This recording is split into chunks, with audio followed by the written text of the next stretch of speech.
Everyone, आप सभी का स्वागत है हमारे YouTube channel on passive reality पर। अगर आप हमारे चैनल पर नए हैं और अब तक हमारे चैनल को सब्सक्राइब नहीं किया है तो जल्दी से सब्सक्राइब कर ले और बेल आइकन भी प्रेस कर दे ताकि मेरी वीडियो की नोटिफिकेशन आप तक पहले पहुंचे। दोस्तों, जैसा कि आप सभी जानते हैं, जूली एंड मिलो शो में ऐश मुफर्रह सर आए थे। तो उस शो में ऐश मुफर्रह सर ने 3D प्रिंटिंग का जिक्र किया था और उस वेबिनार का टॉपिक जो था 3D प्रिंटिंग से रिलेटेड ही था।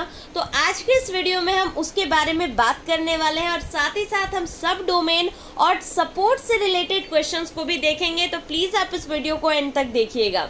ऐसे ने बताया कि 3D प्रिंटिंग जो है आज की लेटेस्ट टेक्नोलॉजी है और बहुत ही जल्द आप भी ऑन पैसिव में उसे देखेंगे। तो उनसे पूछा गया है, सर ये ऑन पैसिव में कब तक आएगी? तो सर ने बताया कि जो हमारा 3D प्रिंटिंग है, चाहे तो कभी भी लॉन्च कर दे ऑन पैसिव के साथ में 3D प्रिंटिंग, लेकिन हर चीज़ की वैल्यू बनाई जाती है। किसी चीज़ की वैल्यू होती है, पहले वैल्यू को क्रिएट करेंगे, उसके बाद उस चीज़ को लॉन्च करेंगे। तो ये बहुत अमेजिंग और इंटरेस्टिंग होगा। आज की डेट में ऑन पैसिव इतना बड़ा है। गुशविंदर ढिल्लन सर ने भी क्वेश्चन आंसर सेशन में कहा कि आज की डेट में ऑन पैसिव में 1.2 मिलियन यानी कि करीब 12 लाख फाउंडर्स बन गए हैं। तो ऑलरेडी हमारे पास जो कस्टमर बेस है वो बना हुआ है। हम किसी और पे डिपेंडेंट नहीं भी रहे, कस्टमर पे डिपेंडेंट नहीं भी रहे, तब भी ऑन पैसिव बहुत बड़ा है क्योंकि हमारे पास ऑलरेडी 12 लाख फाउंडर्स है और आपको पता है फाउंडर्स जो है वो कस्टमर भी है।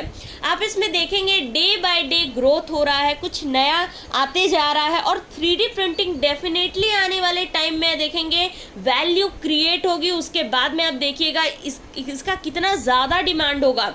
3D प्रिंटिंग को हम बूमिंग वाली टेक्नोलॉजी भी बोल सकते हैं क्योंकि बहुत सारे हाउसेस भी आज की डेट में अगर हम फॉरेन कंट्रीज़ में देखें तो वहाँ पर 3D प्रिंटिंग के थ्रू हाउसेस को बनाया जा रहा है और ऐसा इसलिए किया जा रहा है क्योंकि ये कॉस्ट इफेक्टिव है, इसकी ज़्यादा कॉस्ट भी नहीं होती है और तो और 48 घंटे के अंदर आपका जो घर है वो बन करके रेडी हो जाता है 3D प्रिंटिंग के थ्रू। एक रियल हाउस, वो भी सिर्फ 48 घंटे में। तो ये बहुत ही एडवांस टेक्नोलॉजी है। एज सर ने कहा कि जब तक ये आएगा तो हम सब चीज़ें लॉन्च कर दें, लेकिन एक वैल्यू बना करके हम इसे लॉन्च करेंगे तो ये बहुत ज़बरदस्त होने वाला है। अब एक इम्पॉर्टेंट क्वेश्चन के बारे में बात कर लेते हैं दोस्तों आज के सेशन में कि सपोर्ट को जो टिकट हम रेस करते हैं आंसर नहीं मिलता है। कई बार जो होता है कि आंसर मिलने में डिले होता है।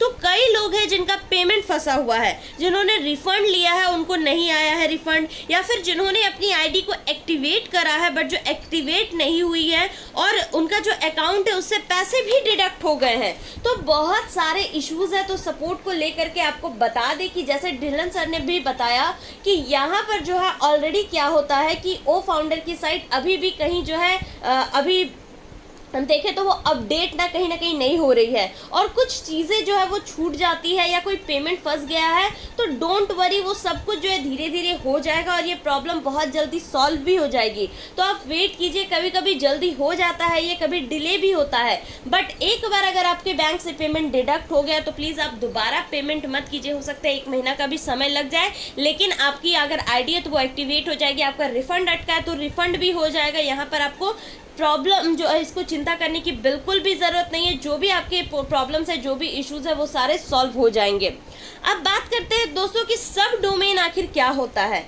सब डोमेन हमारे डोमेन का ही पार्ट होता है, हमारे मेन डोमेन के साथ ही ये कनेक्टेड होता है। फॉर एग्जांपल अगर हम बात करें onpassive.com एक मेन डोमेन है, यानी कि जो ब्रांड होती है, जो कंपनी की मेन वेबसाइट होती है, तो onpassive.com एक मेन डोमेन है। और सब डोमेन क्या होता है कि जब किसी मेन डोमेन के अंदर ही अगर और डोमेन क्रिएट कर दिए जाए तो उसे हम सब डोमेन कहते हैं। फॉर एग्जाम्पल onpassive.com जब आप ओपन करेंगे तो उस वेबसाइट पर आपको कई तरह के ऑप्शंस नजर आएंगे। फॉर एग्जांपल कॉन्टैक्ट अस हो गया, अबाउट अस हो गया, जितने भी प्रोडक्ट्स की या जितने भी सर्विसेज रहेंगे, जितने भी टूल्स रहेंगे, वो सभी के ऑप्शंस आपको वहां पर नजर आएंगे। अगर आपको कोई ब्लॉग का सेक्शन है वो भी आपको वहां पर दिखेगा। फॉर एग्जांपल अगर हमें ऑन पैसिव का ब्लॉग पढ़ना है तो ऑन पैसिव का जो ब्लॉग वाला ऑप्शन है उस पर हम क्लिक करेंगे। तो जैसे हम क्लिक करेंगे तो हमारे सामने एक नई वेबसाइट ओपन हो जाएगी और उस वेबसाइट का जो URL रहेगा, जो उस वेबसाइट का टाइटल रहेगा, आप ऊपर सर्च बार में जाकर देखिएगा, जहाँ पे जो सर्च बार का टाइटल होता है, URL होता है, तो वहाँ पे लिखा रहेगा onpassive.com/blog, तो उसे ही हम सब डोमेन कहते हैं। यानी कि onpassive.com जो हमारी मेन डोमेन है उसी के साथ में सब डोमेन कनेक्टेड होता है। फॉर एग्जाम्पल जितने भी हमारे प्रोडक्ट्स हैं या जितने भी टूल्स हैं उसके भी सब डोमेन रहेंगे। अगर ओ वॉलेट है तो onpassive.com/owallet.com में रहेगा, अगर ओ ट्रिम है तो onpassive.com o-trim रहेगा। तो ये सभी जो है सब डोमेन है और onpassive के साथ कनेक्टेड रहते हैं। और रही बात दोस्तों सब डोमेन के परचेजिंग की, तो ये जो है आपको आपके डोमेन के साथ ही मिलेगा, इसको आपको अलग से परचेज करने की बिल्कुल भी ज़रूरत नहीं है, ये जो है आपके मेन डोमेन से कनेक्टेड रहता है। आई होप दोस्तों आपको अगर कोई भी प्रॉब्लम होगी सपोर्ट को लेकर के तो वो भी क्लियर हो गई होगी, और आपके मन में ये जो सवाल होगा सब डोमेन को लेकर के और 3D प्रिंटिंग को लेकर के वो भी क्लियर हो गया होगा। इसी तरह के लेटेस्ट अपडेट्स के बारे में जानने के लिए आप हमारे टेलीग्राम ग्रुप को ज्वाइन कर सकते हैं, लिंक मैंने डिस्क्रिप्शन में दे दिया है। We are in it to win it. Thank you very much for watching the video.